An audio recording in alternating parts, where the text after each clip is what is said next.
ಇಂದು ನಾಡಿನೆಲ್ಲೆಡೆ ಗಣೇಶ ಚತುರ್ಥಿಯ ಸಂಭ್ರಮದ ಸಡಗರ ಮನೆ ಮಾಡಿದೆ.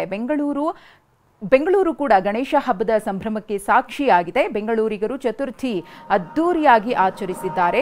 ನಗರದ ಗಣೇಶ ದೇವಸ್ಥಾನಗಳಲ್ಲಿ ವಿಶೇಷ ಪೂಜೆ ಪುನಸ್ಕಾರವನ್ನು ಸಲ್ಲಿಸಲಾಗಿದೆ.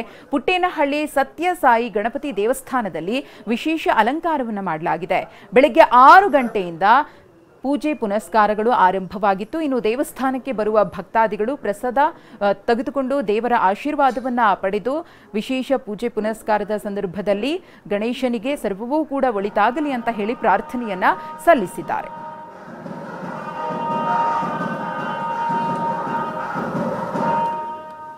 ಬಸವನಗುಡಿ ದೊಡ್ಡ ಗಣಪತಿ ದೇವಾಲಯದಲ್ಲಿ ಗಣಪನಿಗೆ ವಿಶೇಷ ಪೂಜೆ ಸಲ್ಲಿಸಲಾಗಿದೆ. ಮುಂಜಾನೆ 3 ಗಂಟೆಯಿಂದ ಗಣಪನಿಗೆ ವಿಶೇಷ ಪೂಜೆ ಶುರುವಾಗಿತ್ತು. ಬೆಳಗ್ಗೆ 5 ಗಂಟೆಗೆ ಗಣೇಶನಿಗೆ ಮಹಾಮಂಗಳಾರತಿ ನಡೆಯಿತು. ಗಣಪನಿಗೆ ಕ್ಷೀರ ಅಭಿಷೇಕ, ಮೊಸರು ಮತ್ತು ಪಂಚಾಮೃತ ಅಭಿಷೇಕ ಮಾಡಲಾಯಿತು.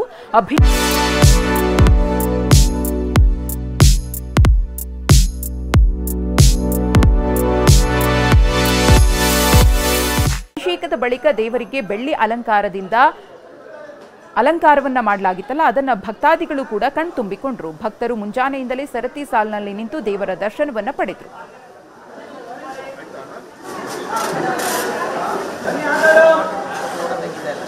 ಇವತ್ತು ನಾಡಿನೆಲ್ಲೆಡೆ ಗಣೇಶ ಹಬ್ಬದ ಸಡಗರ ಸಂಭ್ರಮ ಮನೆ ಮಾಡಿದೆ. ನಿನ್ನೆಯಷ್ಟೇ ಗೌರಿಯನ್ನ ಎಲ್ಲರೂ ಕೂಡ ಬರಮಾಡಿಕೊಂಡಿದ್ರು. ಇವತ್ತು ನಾಡಿನಾದ್ಯಂತ ಗಣೇಶ ಹಬ್ಬದ ಸಂಭ್ರಮ. ಪುಟ್ಟೇನಹಳ್ಳಿ ಸತ್ಯಸಾಯಿ ಗಣಪತಿ ದೇವಸ್ಥಾನದ ದೃಶ್ಯಗಳನ್ನು ಒಂದು ಕಡೆ ಗಮನಿಸ್ತಾ ಇದ್ದೀರಿ, ಮತ್ತೊಂದು ಕಡೆ ಬಸವನಗುಡಿ ದೊಡ್ಡ ಗಣಪತಿ ದೇಗುಲದ ದೃಶ್ಯಾವಳಿಗಳನ್ನು ತೋರಿಸ್ತಾ ಇದ್ದೀವಿ. ಯಾವ ರೀತಿಯಾಗಿ ವಿಶೇಷವಾಗಿ ಇವತ್ತು ಗಣೇಶ ಹಬ್ಬದ ಪ್ರಯುಕ್ತ ಅಲಂಕಾರವನ್ನ ಮಾಡಲಾಗಿತ್ತು ದೇವರಿಗೆ ಅಂತ ಹೇಳಿ ಬೆಳಿಗ್ಗೆಯಿಂದಲೇ ವಿಶೇಷ ಪೂಜೆ ಪುನಸ್ಕಾರಗಳು, ಅಭಿಷೇಕಗಳು ಕೂಡ ನೆರವೇರಿದ್ದು ಮುಂಜಾನೆಯೇ ಸಹಸ್ರಾರು ಸಂಖ್ಯೆಯಲ್ಲಿ ಭಕ್ತಾದಿಗಳು ಆಗಮಿಸಿ ದೇವರ ದರ್ಶನವನ್ನ ಪಡೆದುಕೊಂಡು ಪುನೀತರಾದರು. ಇನ್ನು ಪುಟ್ಟೇನಹಳ್ಳಿ ದೇವಾಲಯದಲ್ಲಿ ಗಣೇಶ ಹಬ್ಬದ ಸಡಗರ ಸಂಭ್ರಮ ಹೇಗಿತ್ತು ಅನ್ನೋದ್ರ ಬಗ್ಗೆ ನಮ್ಮ ಪ್ರತಿನಿಧಿ ಪೂರ್ಣಿಮಾ ಕೊಟ್ಟಿರುವಂತಹ ಪ್ರತ್ಯಕ್ಷ ವರದಿ ಇಲ್ಲಿದೆ. ಇಂದು ನಾಡಿನೆಲ್ಲೆಡೆ ಶ್ರೀ ಗಣೇಶ ಚತುರ್ಥಿಯ ಸಂಭ್ರಮ. ಈ ಒಂದು ಹಬ್ಬವನ್ನ ಸಿಲಿಕಾನ್ ಜನರು ತುಂಬಾ ಅದ್ದೂರಿಯಿಂದ ಬರಮಾಡಿಕೊಳ್ತಾ ಇದ್ದಾರೆ. ಸೊ ಹೀಗಾಗಿಯೇ ನಗರದ ದೇವಸ್ಥಾನಗಳಲ್ಲಿ ಬೆಳಗ್ಗೆಯಿಂದಲೇ ವಿಶೇಷ ಪೂಜೆ ಅರ್ಚನೆಗಳೆಲ್ಲವೂ ಕೂಡ ಈಗಾಗಲೇ ಆರಂಭ ಆಗಿದೆ. ಸದ್ಯಕ್ಕೆ ನಾನು ಜೆಪಿ ನಗರದ ಪುಟ್ಟೇನಹಳ್ಳಿಯ ಶ್ರೀ ಗಣೇಶ ದೇವಸ್ಥಾನದಲ್ಲಿದ್ದೀನಿ. ಸೊ ಈ ಒಂದು ದೇವಸ್ಥಾನದಲ್ಲಿ ವಿಶೇಷವಾಗಿ ದೇವರಿಗೆ ಅಲಂಕಾರವನ್ನು ಕೂಡ ಮಾಡಲಾಗಿದೆ. ಹಾಗೆ ದೇವಸ್ಥಾನದ ಗರ್ಭಗುಡಿಯ ಸುತ್ತವೂ ಕೂಡ ಈಗಾಗಲೇ ಫಲಪುಷ್ಪಗಳಿಂದಲೂ ಕೂಡ ಈಗಾಗಲೇ ಅಲಂಕಾರವನ್ನು ಕೂಡ ಮಾಡಿರ್ತಕ್ಕಂಥದ್ದು ನೀವು ನನ್ನ ವಿಜುವಲ್ಸ್ ಸಹ ಗಮನಿಸ್ತಾ ಹೋಗಬಹುದು. ಸದ್ಯಕ್ಕೆ ನಾನು ದೇವಸ್ಥಾನದ ಗರ್ಭಗುಡಿಯ ಮುಂಭಾಗದಲ್ಲಿದ್ದೀನಿ. ಇಲ್ಲಿ ಈ ಜೆಪಿ ನಗರದ ಪುಟ್ಟೇನಹಳ್ಳಿಯ ಶ್ರೀ ಗಣೇಶ ಟೆಂಪಲ್ ಅಂತ ಹೇಳಿದ್ರೆ ತುಂಬಾ ವಿಶೇಷ. ಸೊ ಈ ಒಂದು ದೇವಸ್ಥಾನದಲ್ಲಿ ಪ್ರತಿ ವರ್ಷವೂ ಕೂಡ ಗಣೇಶ ಹಬ್ಬಕ್ಕೆ ವಿಶೇಷವಾಗಿ ಅಲಂಕಾರವನ್ನು ಕೂಡ ಮಾಡಲಾಗುತ್ತೆ. ಸೊ ಈ ಬಾರಿ 36 ಫಲಪುಷ್ಪಗಳಿಂದ ಈಗಾಗಲೇ ವಿಶೇಷವಾಗಿ ಅಲಂಕಾರವನ್ನು ಕೂಡ ಈಗಾಗಲೇ ಮಾಡಲಾಗಿರ್ತಕ್ಕಂಥದ್ದು. ಬೆಳಗ್ಗೆ ಶ್ರೀ ಗಣೇಶನಿಗೆ ಪಂಚಾಭಿಷೇಕವನ್ನ ಮಾಡಿ, ಪುಷ್ಪಾಭಿಷೇಕವನ್ನ ಮಾಡಿ, ವಿಶೇಷ ಅಲಂಕಾರವನ್ನು ಮಾಡಿ ಈಗಾಗಲೇ ದೇವರ ದರ್ಶನಕ್ಕೆ ಅವಕಾಶವನ್ನ ಕೂಡ ಮಾಡಿಕೊಡಲಾಗಿದೆ. ಜೊತೆಗೆ ದೇವಸ್ಥಾನದ ಸುತ್ತಲೂ ಕೂಡ ಈಗಾಗಲೇ 36 ಫಲಪುಷ್ಪಗಳಿಂದ ಈಗಾಗಲೇ ಅಲಂಕಾರವನ್ನು ಕೂಡ ಮಾಡಲಾಗಿರ್ತಕ್ಕಂಥದ್ದು. ಕಬ್ಬು, ತೆಂಗಿನಕಾಯಿ, ಹೂವು ಹಾಗೆ ಹಣ್ಣುಗಳನ್ನ ಬಳಕೆ ಮಾಡಿಕೊಂಡು ವಿಶೇಷವಾಗಿ ಅಲಂಕಾರವನ್ನ ಮಾಡಲಾಗಿದೆ. ಸೊ ಈ ಒಂದು ಅಲಂಕಾರ ನೋಡುಗರನ್ನ ಕಣ್ಮನ ಕೂಡ ಸೆಳೀತಾ ಇದೆ ಅಂತಾನೆ ಹೇಳ್ಬೋದು. ಪ್ರತಿ ವರ್ಷವೂ ಕೂಡ ಗಣೇಶನ ಹಬ್ಬ ಚತುರ್ಥಿಯ ದಿನದಂದು ಇಲ್ಲಿ ತುಂಬಾ ವಿಶೇಷವಾಗಿ ಅಲಂಕಾರವನ್ನು ಕೂಡ ಮಾಡಲಾಗುತ್ತೆ. ಈ ಬಾರಿ ಕೂಡ ತುಂಬಾ ವಿಶೇಷವಾಗಿ ಅಲಂಕಾರವನ್ನು ಕೂಡ ಮಾಡಲಾಗಿರ್ತಕ್ಕಂಥದ್ದು. ಹೀಗಾಗಿಯೇ ಸಾಕಷ್ಟು ಸಂಖ್ಯೆಯಲ್ಲಿ ಕೂಡ ಈಗಾಗಲೇ ಭಕ್ತಾದಿಗಳು ಕೂಡ ಆಗಮಿಸ್ತಾ ಇದ್ದಾರೆ, ದೇವರ ದರ್ಶನವನ್ನ ಕೂಡ ಮಾಡ್ತಾ ಇದ್ದಾರೆ. ಇನ್ನು ದೇವಸ್ಥಾನಕ್ಕೆ ಬರುವಂತಹ ಭಕ್ತಾದಿಗಳಿಗೆ ಪ್ರಸಾದ ವಿತರಣೆನ ಕೂಡ ಮಾಡಲಾಗ್ತಾ ಇದೆ. ಜೊತೆಗೆ ಈ ಒಂದು ದೇವಸ್ಥಾನದಲ್ಲಿ ರಾತ್ರಿ 9 ಗಂಟೆವರೆಗೂ ಕೂಡ ದೇವರ ದರ್ಶನಕ್ಕೆ ಅವಕಾಶವನ್ನ ಕೂಡ ಮಾಡಿಕೊಡಲಾಗಿದೆ. ಹೀಗಾಗಿ ಸಾಕಷ್ಟು ಸಂಖ್ಯೆಯಲ್ಲೂ ಕೂಡ ಭಕ್ತಾದಿಗಳು ಬರುವಂತಹ ಸಾಧ್ಯತೆಗಳು ಕೂಡ ಇದೆ. ಇನ್ನು 9 ಗಂಟೆ ಸುಮಾರಿಗೆ ಮಹಾಮಂಗಳಾರತಿ ಕೂಡ ಆರಂಭ ಆಗುತ್ತೆ. ಆ ಒಂದು ಕ್ಷಣವನ್ನ ಕಣ್ತುಂಬಿಕೊಳ್ಳಲಿಕ್ಕೆ ಸಾಕಷ್ಟು ಸಂಖ್ಯೆಯಲ್ಲಿ ಭಕ್ತಾದಿಗಳು ಕೂಡ ಆಗಮಿಸ್ತಾರೆ. ಇನ್ನು ಗಣೇಶ ಚತುರ್ಥಿ ಅಂತ ಹೇಳಿದ್ರೆ ವಿಘ್ನ ನಿವಾರಕ. ಪ್ರತಿಯೊಂದು ಸಂದರ್ಭದಲ್ಲೂ ಕೂಡ ಅಂದ್ರೆ ಮೊದಲ ಪೂಜೆ ಗಣೇಶನಿಗೆ ಆಗುತ್ತೆ. ಸೊ ಹೀಗಾಗಿಯೇ ಸಾಕಷ್ಟು ಸಂಖ್ಯೆಯಲ್ಲಿ ಭಕ್ತಾದಿಗಳು ಬಂದು ತಮ್ಮ ಇಷ್ಟ ಇತ್ಯಾರ್ಥಿಗಳನ್ನ ನೆರವೇರಿಸುವಂತೆ ಬೇಡ್ಕೊಳ್ತಾರೆ. ಸೊ ಹೀಗಾಗಿಯೇ ಇವತ್ತೇ ದೇವಸ್ಥಾನದಲ್ಲಿ ವಿಶೇಷವಾಗಿ ಅಲಂಕಾರವನ್ನು ಮಾಡೋದ್ರ ಜೊತೆಗೆ ಪೂಜೆಯನ್ನು ಕೂಡ ನೆರವೇರಿಸಲಾಗ್ತಾ ಇದೆ. ಇವತ್ತು ರಾತ್ರಿ 9 ಗಂಟೆವರೆಗೂ ಕೂಡ ದೇವರ ದರ್ಶನಕ್ಕೂ ಕೂಡ ಈಗಾಗಲೇ ಅವಕಾಶವನ್ನ ಕೂಡ ಮಾಡಿಕೊಡ್ಲಾಗಿರ್ತಕ್ಕಂಥದ್ದು. ಇನ್ನು ಈ ಒಂದು ದೇವಸ್ಥಾನದಲ್ಲಿ ಗಣೇಶ ಚತುರ್ಥಿಯನ್ನ ತುಂಬಾ ವಿಶೇಷವಾಗಿ ಬರಮಾಡಿಕೊಳ್ಳಲಾಗ್ತಾ ಇದೆ. ಈಗಾಗಲೇ ದೇವರಿಗೂ ಕೂಡ ವಿಶೇಷವಾಗಿ ಅಲಂಕಾರವನ್ನ ಮಾಡಿ ಇನ್ನು ಮಹಾಮಂಗಳಾರತಿಗೆ ಈಗಾಗಲೇ ಎಲ್ಲ ಸಿದ್ಧತೆಗಳನ್ನು ಕೂಡ ಮಾಡಿಕೊಳ್ಳಲಾಗ್ತಾ ಇದೆ. ಒಟ್ಟಾರೆಯಾಗಿ ಸಿಲಿಕಾನ್ ಸಿಟಿಯಲ್ಲಿ ಇವತ್ತು ಗಣೇಶ ಚತುರ್ಥಿಯನ್ನ ತುಂಬಾ ಅದ್ಧೂರಿಯಾಗಿ ಬರಮಾಡಿಕೊಂಡಿದ್ದು ಸಿಲಿಕಾನ್ ಜನರು ಕೂಡ ತುಂಬಾ ಅದ್ಧೂರಿಯಾಗಿ ಆಚರಣೆಯನ್ನ ಮಾಡ್ತಾ ಇದ್ದಾರೆ. ಕ್ಯಾಮರಾ ಪರ್ಸನ್ ಮಹೇಂದ್ರ ಜೊತೆ ಪೂರ್ಣಿಮಾ, TV9 ಬೆಂಗಳೂರು. ಮೈಸೂರಿನ ಅಗ್ರಹಾರದ 101 ಗಣಪತಿ ದೇಗುಲದಲ್ಲಿ ವಿಶೇಷ ಪೂಜೆ ಸಲ್ಲಿಸಲಾಗಿದೆ. ಭಕ್ತರು ಒಂದೇ ಸ್ಥಳದಲ್ಲಿ 101 ಗಣಪತಿಯ ದರ್ಶನವನ್ನ ಮಾಡುತ್ತಿದ್ದಾರೆ. 101 ಗಣಪತಿಗೆ ವಿಶೇಷ ಅಭಿಷೇಕವನ್ನ ನೆರವೇರಿಸಲಾಗಿದೆ. ಅರಿಶಿನ, ಕುಂಕುಮ, ಗಂಧ, ತುಪ್ಪ, ಜೇನುತುಪ್ಪ, ಹೂ ಸೇರಿದಂತೆ 28 ವಿವಿಧ ಅಭಿಷೇಕಗಳನ್ನು ಮಾಡಲಾಗಿದೆ. 28 ಜನ್ಮ ನಕ್ಷತ್ರಗಳಿಗೆ ವಿವಿಧ ಗಣಪತಿಗೆ ವಿಶೇಷ ಪೂಜೆ ಮಾಡಲಾಯಿತು.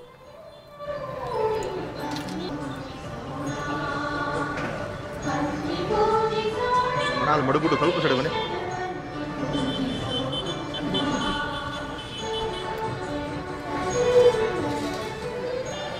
ಸ್ವಲ್ಪ ಇಟ್ಬಿಟ್ಟು ಸರಿ ಬನ್ನಿ.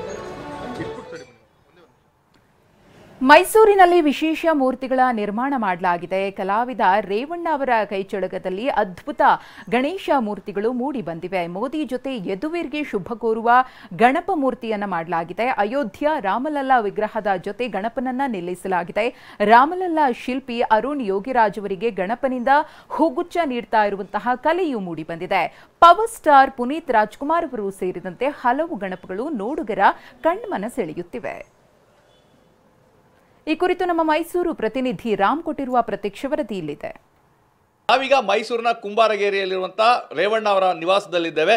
ನೀವು ನೋಡ್ತಾ ಇರಬಹುದು, ಪ್ರತಿ ವರ್ಷವೂ ಸಹ ಗಣಪತಿ ಹಬ್ಬದಂದು ರೇವಣ್ಣ ಅವರು ವಿಭಿನ್ನವಾದ ವಿಶೇಷವಾದಂತಹ ಗಣಪತಿಯ ಮೂರ್ತಿಗಳನ್ನು ಸ್ಥಾಪಿಸಿ ಅದನ್ನು ಪ್ರದರ್ಶನಕ್ಕೆ ಇಡುವಂಥ ಕೆಲಸವನ್ನು ಮಾಡ್ತಾರೆ.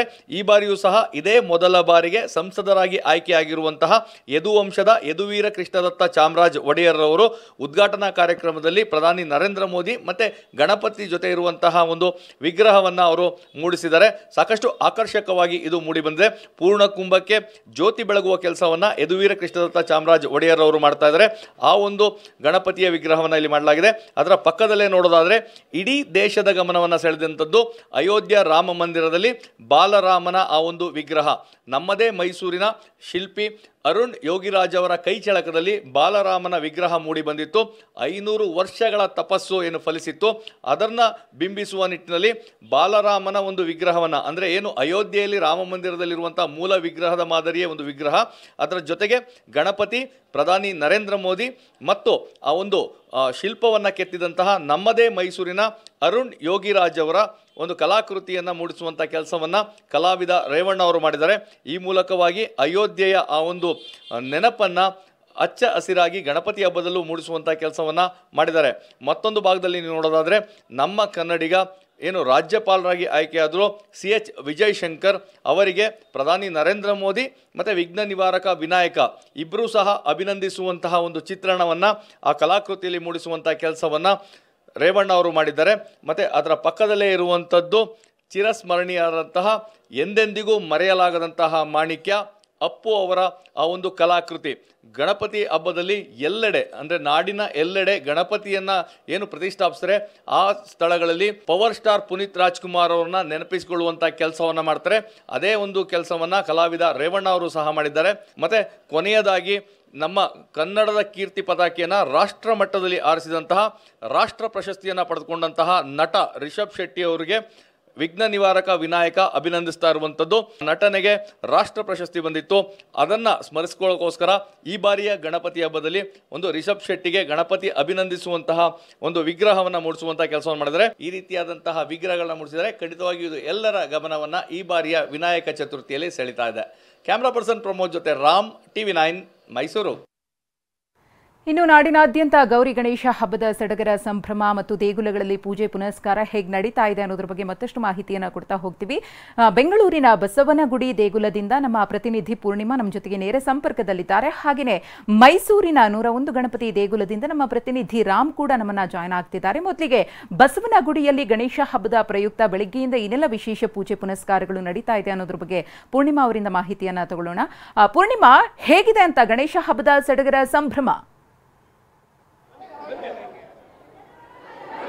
ಹೌದು ಮಧುಶ್ರೀ, ಇವತ್ತು ಗಣೇಶ ಚತುರ್ಥಿ. ಈ ಒಂದು ಗಣೇಶ ಚತುರ್ಥಿನ ಸಿಲಿಕಾನ್ ಸಿಟಿಯಲ್ಲಿ ತುಂಬಾ ಅದ್ದೂರಿಯಿಂದ ಮಾಡಲಾಗುತ್ತೆ. ಸೊ ಇವತ್ತು ಕೂಡ ತುಂಬಾ ಅದ್ದೂರಿಯಿಂದ ಮಾಡಲಾಗ್ತಾ ಇದೆ. ಸೊ ಹೀಗಾಗಿ ನಗರದ ದೇವಸ್ಥಾನಗಳಲ್ಲಿ ಬೆಳಗ್ಗೆ 6 ಗಂಟೆ ಸುಮಾರಿಂದಲೂ ಕೂಡ ವಿಶೇಷ ಪೂಜೆ ಅರ್ಚನೆಗಳೆಲ್ಲವೂ ಕೂಡ ಈಗಾಗಲೇ ನೆರವೇರ್ತಾ ಇದೆ. ಅದರಲ್ಲೂ ಕೂಡ ಬಸವನಗುಡಿಯ ದೊಡ್ಡ ಗಣೇಶ ದೇವಸ್ಥಾನ ಏನಿದೆ, ಸೊ ಈ ಒಂದು ದೇವಸ್ಥಾನ ತುಂಬಾ ಸುಪ್ರಸಿದ್ಧವಾದದ್ದು. ಸೊ ಹೀಗಾಗಿ ಈ ಒಂದು ದೇವಸ್ಥಾನದಲ್ಲಿ ಬೆಳಗ್ಗೆ 4 ಗಂಟೆ ಸುಮಾರಿಂದಲೇ ಗಣೇಶನಿಗೆ ವಿಶೇಷ ಪಂಚಾಭಿಷೇಕ ಹಾಗೆ ವಿಶೇಷ ಅಲಂಕಾರವನ್ನು ಮಾಡಿ ದೇವರ ದರ್ಶನಕ್ಕೂ ಕೂಡ ಈಗಾಗಲೇ ಅವಕಾಶವನ್ನು ಕೂಡ ಮಾಡಿಕೊಡಲಾಗಿದೆ. ಸದ್ಯಕ್ಕೆ ನಾನು ದೇವಸ್ಥಾನದ ಮುಂಭಾಗದಲ್ಲಿದ್ದೀನಿ, ನೋಡ್ತಾ ಹೋಗ್ಬೋದು. ಈಗಾಗಲೇ ಗಣೇಶನಿಗೆ ವಿಶೇಷವಾಗಿ ಅಲಂಕಾರವನ್ನು ಕೂಡ ಮಾಡಲಾಗಿದೆ. ಬೆಳಗ್ಗೆಯೇ ಶ್ರೀ ಗಣೇಶನಿಗೆ ಪಂಚಾಭಿಷೇಕ, ರುದ್ರಾಭಿಷೇಕ ಹಾಗೆ ವಿಶೇಷ ಪುಷ್ಪಾಭಿಷೇಕವನ್ನು ಮಾಡಿ ಈಗಾಗಲೇ ಬೆಳ್ಳಿ ಅಲಂಕಾರವನ್ನು ಮಾಡಿ ದೇವರ ದರ್ಶನಕ್ಕೂ ಕೂಡ ಈಗಾಗಲೇ ಅವಕಾಶವನ್ನು ಕೂಡ ಮಾಡಿಕೊಡಲಾಗಿದೆ. ಹೀಗಾಗಿ ಸಾಕಷ್ಟು ಸಂಖ್ಯೆಯಲ್ಲೂ ಕೂಡ ಭಕ್ತಾದಿಗಳು ದೇವರ ದರ್ಶನಕ್ಕೆ ಆಗಮಿಸ್ತಾ ಇದ್ದಾರೆ. ಇನ್ನು ಬರುವಂತಹ ಭಕ್ತಾದಿಗಳಿಗೆ ಎಲ್ಲಿಯೂ ಕೂಡ ಕಿಂಚಿತ್ ಸಮಸ್ಯೆಗಳಾಗಬಾರ್ದು ಅನ್ನುವಂತಹ ನಿಟ್ಟಿನಿಂದ ಒಂದಷ್ಟು ಬ್ಯಾರಿಕೇಡ್ಗಳನ್ನು ಅಳವಡಿಕೆ ಮಾಡಿ ಅಲ್ಲಲ್ಲಿ ಏನು ದೇವಸ್ಥಾನದ ಸಿಬ್ಬಂದಿಗಳು ಹಾಗೆ ಪೊಲೀಸರನ್ನ ನಿಯೋಜಿಸಿ ದೇವರ ದರ್ಶನಕ್ಕೂ ಕೂಡ ಅವಕಾಶವನ್ನು ಕೂಡ ಮಾಡಿಕೊಡಲಾಗಿದೆ. ಇನ್ನು ದೇವಸ್ಥಾನದ ಗರ್ಭಗಡಿಯ ಮುಂಭಾಗದಲ್ಲೂ ಕೂಡ ವಿಶೇಷವಾಗಿ ಅಲಂಕಾರವನ್ನು ಕೂಡ ಮಾಡಲಾಗಿದೆ. ಇವತ್ತು ರಾತ್ರಿ 12 ಗಂಟೆವರೆಗೂ ಕೂಡ ದರ್ಶನಕ್ಕೆ ಅವಕಾಶವನ್ನು ಕೂಡ ಮಾಡಿಕೊಡಲಾಗಿದೆ. ಹೀಗಾಗಿ ಸಾಕಷ್ಟು ಸಂಖ್ಯೆಯಲ್ಲೂ ಕೂಡ ಈಗಾಗಲೇ ಭಕ್ತಾದಿಗಳು ಕೂಡ ಆಗಮಿಸ್ತಾ ಇದ್ದಾರೆ. ಇನ್ನು ಈ ಒಂದು ಹಬ್ಬದ ಸಂದರ್ಭದಲ್ಲಿ ಕೇವಲ ಹಬ್ಬಕ್ಕೆ ಅಂದರೆ ಪೂಜೆ ಪುನಸ್ಕಾರಗಳಿಗೆ ಸೀಮಿತವಾಗದೆ ಒಂದಷ್ಟು ಸಾಂಸ್ಕೃತಿಕ ಕಾರ್ಯಕ್ರಮಗಳನ್ನು ಕೂಡ ಈ ಒಂದು ದೇವಸ್ಥಾನದಲ್ಲಿ ಆಯೋಜನೆ ಕೂಡ ಮಾಡಲಾಗುತ್ತೆ. ಸೊ ಇವತ್ತು ಕೂಡ ದೇವಸ್ಥಾನದಲ್ಲಿ ಸಾಂಸ್ಕೃತಿಕ ಕಾರ್ಯಕ್ರಮಗಳನ್ನು ಕೂಡ ಆಯೋಜನೆ ಕೂಡ ಮಾಡಲಾಗಿದೆ. ಈಗಾಗಲೇ ಸಾಕಷ್ಟು ಸಂಖ್ಯೆಯಲ್ಲಿ ಇವತ್ತು ಭಕ್ತಾದಿಗಳು ಆಗಮಿಸ್ತಾ ಇದ್ದಾರೆ. ಇನ್ನು ಬರುವಂತಹ ಭಕ್ತಾದಿಗಳನ್ನ ನಿಭಾಯಿಸೋಕ್ಕೂ ಕೂಡ ದೇವಸ್ಥಾನದ ಸಿಬ್ಬಂದಿಗಳಾಗಿರ್ಬೋದು ಹಾಗೆ ಪೊಲೀಸರು ಕೂಡ ಒಂದು ರೀತಿಗೆ ಕಷ್ಟಪಡ್ತಾ ಇದ್ದಾರೆ. ವಿಜುವಲ್ ಸಹ ನೀವು ನೋಡ್ತಾ ಹೋಗ್ಬೋದು. ದೇವಸ್ಥಾನದ ಈಗಾಗಲೇ ಬ್ಯಾರಿಕೇಡ್ಗಳನ್ನು ಅಳವಡಿಕೆ ಮಾಡಿ ಬರುವಂತಹ ಭಕ್ತಾದಿಗಳಿಗೆ ಅವಕಾಶವನ್ನು ಕೂಡ ಮಾಡಿಕೊಡಲಾಗಿದೆ. ಆದರೆ ಸಾಕಷ್ಟು ಸಂಖ್ಯೆಯಲ್ಲಿ ಭಕ್ತಾದಿಗಳು ಆಗಮಿಸ್ತಾ ಇರೋದ್ರಿಂದ ಒಂದು ರೀತಿಗೆ ಭಕ್ತಾದಿಗಳನ್ನು ನಿಭಾಯಿಸೋಕ್ಕೂ ಕೂಡ ಈಗಾಗಲೇ ಸಾಕಷ್ಟು ಕಷ್ಟ ಕೂಡ ಆಗ್ತಾ ಇರ್ತಕ್ಕಂಥದ್ದು. ಇನ್ನು ಬರುವಂತಹ ಭಕ್ತಾದಿಗಳಿಗೆ ಪ್ರಸಾದ ವಿತರಣೆಯ ಜೊತೆಗೆ ಅಲ್ಲಿ ನೀರಿನ ವ್ಯವಸ್ಥೆಯನ್ನು ಕೂಡ ಮಾಡಲಾಗಿದೆ. ಯಾಕಂದರೆ ಈಗಾಗಲೇ ಬೆಳಗ್ಗೆಯಿಂದಲೂ ಒಂದು ರೀತಿಯಾಗಿ ಸಾಕಷ್ಟು ಸಾವಿರಾರು ಸಂಖ್ಯೆಯಲ್ಲಿ ಬರ್ತಾ ಇದ್ದಾರೆ. ಸಂಜೆ ಹೊತ್ತಿಗೆ ಒಂದು ಲಕ್ಷಾಂತರ ಸಂಖ್ಯೆಯಲ್ಲಿ ಭಕ್ತಾದಿಗಳು ಬರುವಂತಹ ಸಾಧ್ಯತೆಗಳು ಕೂಡ ಇರುತ್ತೆ. ಸೊ ಹೀಗಾಗಿ ಬರುವಂತಹ ಭಕ್ತಾದಿಗಳಿಗೆ ಎಲ್ಲಿಯೂ ಕೂಡ ಕಿಂಚಿತ್ತು ಸಮಸ್ಯೆಗಳು ಆಗಬಾರ್ದು ಎನ್ನುವಂತಹ ನಿಟ್ಟಿನಿಂದ ಏನು ಅಲ್ಲಲ್ಲಿ ಪೊಲೀಸರನ್ನ ನಿಯೋಜಿಸಿ ಹಾಗೆ ಸಿಬ್ಬಂದಿಗಳನ್ನ ನಿಯೋಜಿಸಿ ಅವರಿಗೆ ಸೂಕ್ತವಾಗಿ ಅಂದರೆ ದೇವರ ದರ್ಶನಕ್ಕೆ ಅನುಕೂಲ ಮಾಡಿಕೊಡ್ಲಾಗ್ತಾ ಇದೆ. ಮಧುಶ್ರೀ ಹಾಗೆ ಸಂಪರ್ಕದಲ್ಲಿರಿ ಪೂರ್ಣಿಮಾ. ಮತ್ತೊಂದು ಕಡೆ ಮೈಸೂರಿನಿಂದ ನಮ್ಮ ಪ್ರತಿನಿಧಿ ರಾಮ್ ಇದ್ದಾರೆ. ರಾಮ್, 101 ಗಣಪತಿ ದೇಗುಲದಲ್ಲಿ ವಿಶೇಷ ಪೂಜೆ ಪುನಸ್ಕಾರಗಳು ನಡೀತಾ ಇದೆ. ಯಾವ ರೀತಿಯಾಗಿ ಕಣ್ಮನ ಸೆಳೀತಾ ಇದೆ ಅಂತೆ ಈ ಬಾರಿಯ ವಿಶೇಷ ಪೂಜೆ ಪುನಸ್ಕಾರ ಅಂತ? ಮಧುಶ್ರೀ, ನಾಡಿನೆಲ್ಲೆಡೆ ಗಣೇಶ ಚತುರ್ಥಿಯ ಸಡಗರ ಸಂಭ್ರಮ ಮುಗಿಲು ಮುಟ್ಟಿದೆ. ಮೈಸೂರಿನ ರಾಜಬೀದಿಗಳಲ್ಲಿ ವಿವಿಧ ಬಗೆಯ ಮೂರ್ತಿಗಳನ್ನು ಪ್ರತಿಷ್ಠಾಪಿಸಿ ಜನರು ಪೂಜಿಸ್ತಾ ಇದ್ದಾರೆ. ಮೈಸೂರಿನ ಗಣಪತಿ ಹಬ್ಬ ಅಂತ ಹೇಳಿದ್ರೆ ನೆನಪಿಗೆ ಬರೋದು ಅಗ್ರಹಾರದ 101 ಗಣಪತಿ ದೇಗುಲ. ನಾವೀಗ ದೇಗುಲದ ಬಳಿ ಇದ್ದೇವೆ. ನೀವು ನೋಡ್ತಾ ಇರ್ಬೋದು, ಈಗಾಗಲೇ ಸಾವಿರಾರು ಸಂಖ್ಯೆಯಲ್ಲಿ ಭಕ್ತರು ಈ ಒಂದು 101 ಗಣಪತಿ ದೇವಸ್ಥಾನಕ್ಕೆ ಬರ್ತಾ ಇದ್ದಾರೆ. ವಿವಿಧ ಹೂವಿನ ಅಲಂಕಾರವನ್ನ ದೇಗುಲದಲ್ಲಿ ಮಾಡಲಾಗಿದೆ. 101 ಗಣಪತಿ ದೇವಸ್ಥಾನದ ವಿಶೇಷ ಅಂತ ಹೇಳಿದ್ರೆ ಸಾಮಾನ್ಯವಾಗಿ ಗಣೇಶ ಚತುರ್ಥಿಯ ದಿನದಂದು 101 ಗಣಪತಿಯನ್ನ ದರ್ಶನವನ್ನು ಪಡೆದು ಅಕ್ಷತೆಯನ್ನು ಹಾಕಿದ್ರೆ ಒಳಿತಾಗ್ತದೆ ಅನ್ನೋ ನಂಬಿಕೆ ಇದೆ. ಇದೇ ಕಾರಣಕ್ಕಾಗಿ ಅಗ್ರಹಾರದ 101 ಗಣಪತಿ ದೇಗುಲ ಏನಿದೆ, 101 ಗಣಪತಿಯ ವಿಗ್ರಹಗಳು ಸಹ ಒಂದೇ ಸ್ಥಳದಲ್ಲಿ ನೋಡಲಿಕ್ಕೆ ಸಿಗ್ತದೆ. ಈ ಕಾರಣಕ್ಕಾಗಿ ಹೆಚ್ಚಿನ ಸಂಖ್ಯೆಯಲ್ಲಿ ಭಕ್ತರು ಈಗಾಗಲೇ ಆಗಮಿಸಿ ವಿಘ್ನ ನಿವಾರಕ ವಿನಾಯಕನ ಒಂದು ದರ್ಶನವನ್ನು ಪಡೆದು ಪುನೀತರಾಗ್ತಾ ಇದ್ದಾರೆ. ಮತ್ತೆ ಈ ದೇವಸ್ಥಾನದ ಮತ್ತೊಂದು ವಿಶೇಷತೆ ಅಂತ ಹೇಳಿದ್ರೆ 28 ಜನ್ಮ ನಕ್ಷತ್ರಗಳಿಗೆ ಅನುಗುಣವಾಗಿ 28 ರೀತಿಯಾದಂತಹ ಪೂಜೆಯನ್ನ ಮಾಡ್ತಾರೆ. ಅದರ ಜೊತೆಗೆ 28 ಬಗೆಯ ವಿವಿಧ ದ್ರವ್ಯಗಳು ಫಲಪುಷ್ಪಗಳ ಒಂದು ಅಭಿಷೇಕವನ್ನು ಸಹ ಮಾಡಲಾಗ್ತದೆ. ಹಾಲು, ಮೊಸರು, ಬೆಣ್ಣೆ, ತುಪ್ಪ, ಜೇನುತುಪ್ಪ ಮತ್ತೆ ಎಳನೀರು, ಅದರ ಜೊತೆಗೆ ಕಬ್ಬಿನ ಹಾಲು, ದ್ರಾಕ್ಷಿ, ಬಾಳೆಹಣ್ಣು ಹೀಗೆ ವಿವಿಧ ಫಲಪುಷ್ಪಗಳ ಒಂದು ಅಭಿಷೇಕವನ್ನು ಮಾಡಲಾಗ್ತದೆ. ಇದನ್ನು ಕಣ್ತುಂಬಿಕೊಳ್ಳಿಕ್ಕೆ ನೀವು ನೋಡ್ತಾ ಇರ್ಬೋದು, ಸರತಿ ಸಾಲಿನಲ್ಲಿ ಈಗಾಗಲೇ ಜನರು ಬಂದು ಗಣೇಶನ ದರ್ಶನವನ್ನು ಪಡಲಿಕ್ಕೆ ಮುಂದಾಗಿದ್ದಾರೆ. ಬೆಳಗ್ಗೆ 6 ಗಂಟೆಯಿಂದಲೂ ಸಹ ಇದೇ ರೀತಿಯಾದಂತಹ ಭಕ್ತರ ಒಂದು ಸರತಿ ಸಾಲಿಲಿದೆ. ಮತ್ತೆ ರಾತ್ರಿವರೆಗೂ ಸಹ ವಿಶೇಷವಾದಂತಹ ಪೂಜಾ ಕೈಂಕರ್ಯಗಳನ್ನು ನೆರವೇರಿಸಲಾಗ್ತದೆ. ಒಂದು ಕಡೆ ಮನೆಗಳಲ್ಲೂ ಸಹ ಗಣಪನನ್ನು ಆರಾಧಿಸುವಂಥ ಕೆಲಸವಾದರೆ ಮತ್ತೊಂದು ಕಡೆ ದೇವಾಲಯಗಳಲ್ಲಿ, ಮೈಸೂರಿನ ಎಲ್ಲ ಗಣಪತಿ ದೇವಾಲಯದಲ್ಲಿ ಇದೇ ರೀತಿಯಾದಂತಹ ವಿಶೇಷತೆ ಇದೆ. ಆದರೆ 101 ಗಣಪತಿ ದೇವಸ್ಥಾನ ಅಂತ ಹೇಳಿದ್ರೆ ಎಲ್ರಿಗೂ ಒಂದು ರೀತಿಯಾದಂತಹ ವಿಶೇಷ ಅಂತ ಹೇಳ್ಬೋದು. ಹೀಗಾಗಿ ಈ ಒಂದು 101 ಗಣಪತಿ ದೇಗುಲದಲ್ಲಿ ಭಕ್ತರ ಸಂಖ್ಯೆ ಹೆಚ್ಚಾಗಿದೆ ಅಂತ ಹೇಳ್ಬೋದು. ಮಧುಶ್ರೀ, ಓಕೆ, ಧನ್ಯವಾದ ರಾಮನ್ ಪೂರ್ಣಿಮಾ ತಮ್ಮ ಮಾಹಿತಿಗಾಗಿ.